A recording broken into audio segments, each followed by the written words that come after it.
বৌমা আমাকে মেরে ফেলো না, আমাকে বাঁচিয়ে নাও। শাশুড়ি মা তোকে আর বাঁচিয়ে রাখবো না, তোকে মেরে ফেলবো। বৃষ্টি এটা কি করলো, মাকে ফেলে দিল। বৌমা আমিও তোকে ছাড়বো না, আমিও যাচ্ছি তোকে বদলা নিতে।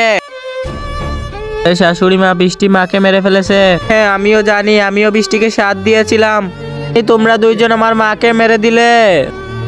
তুই এবং তোর মেয়ে দুইজন একসাথে আমাকে মেরেছিস, এখন তোদের বদলা নিব।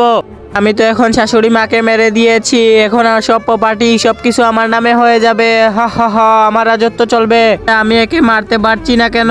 আরে আইডিয়া। তা দেখার আগে তুমি যদি শয়তানকে ঘৃণা করে থাকো আর মাকে মন থেকে ভালোবেসে থাকো, তাহলে ভিডিওতে লাইক করে চ্যানেলটাতে সাবস্ক্রাইব করে দাও আর কমেন্ট বক্সে এই ইমোজিটা দিয়ে যাও। আমি ওকে মেরে ফেলবো এখন বিউটি পার্লারে যাবো। হিহা হলো বৌমা, শাশুড়ি মায়ের গলা মায়ের কাছে। আমি তোর মা নয়, আমি তোর শাশুড়ি, এবার তোকে মেরে ফেলবো।